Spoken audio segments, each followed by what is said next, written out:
AP speaker Tammineni Sitaram తన రాజీనామాను ఆమోదించడాన్ని సవాల్ చేస్తూ గంటా శ్రీనివాసరావు ఏపీ హైకోర్టులో పిటిషన్ దాఖలు చేశారు. 3 ఏళ్ల క్రితం తాను రాజీనామా సమర్పిస్తే ఇప్పుడు ఆమోదించారని పిటిషన్లో తెలిపారు. రాజీనామాను ఆమోదించే ముందు తనను పిలిచి మాట్లాడాలని, ఆ తర్వాతే ఆమోదించాలన్నారు.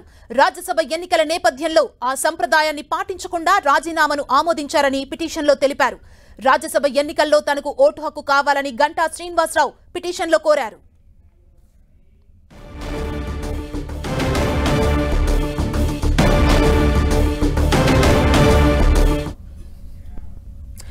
ఏపీ స్పీకర్ తమ్మినేని సీతారాం తన రాజీనామాను ఆమోదించడాన్ని సవాల్ చేస్తూ గంటా శ్రీనివాసరావు ఏపీ హైకోర్టులో పిటిషన్ దాఖలు చేశారు. దీనికి సంబంధించి మరిన్ని అప్డేట్స్ మా ప్రతినిధి విజయచంద్రన్ మనకు అందిస్తారు.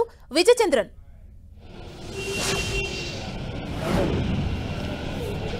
తమ్మినేని సీతారాం తన రాజీనామాను ఆమోదించడం పట్ల ఎమ్మెల్యే గంటా శ్రీనివాసరావు చాలా ఆగ్రహంతో ఉన్నాడు. ఆయన 3 సంవత్సరాల క్రితం నేను దీనికి సంబంధించినటువంటి రాజీనామాను సమర్పిస్తే గనక ఇంతకాలము పెండింగ్ లో ఉంచి ఇప్పుడు ఎందుకు దాన్ని ఆమోదించాల్సి వస్తుందని ప్రశ్నిస్తా ఉన్నారు.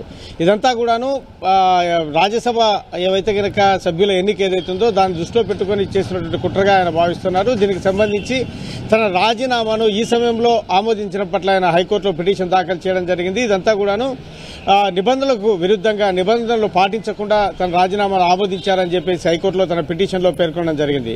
అంటే ఎవరి సభ్యులైనా కూడా స్వచ్ఛందంగా తన రాజీనామాను సమర్పించే నేపథ్యంలో దానికి సంబంధించిన వ్యవహారంలో కొంత కాలయాపన చేసిన తర్వాత అతన్ని పిలిచి ఎందుకు రాజీనామాను చేయాల్సి వస్తుందనే విషయాన్ని స్పీకర్ స్వయంగా తెలుసుకొని దానికి సంబంధించినటువంటి ఆయన ఇచ్చే వివరణ మీద తాను సాటిస్ఫై అయితే గనక ఆ తర్వాత అతను రాజీనామాను ఆమోదించడం అనేది సంప్రదాయబద్ధంగా జరుగుతూ ఉంది.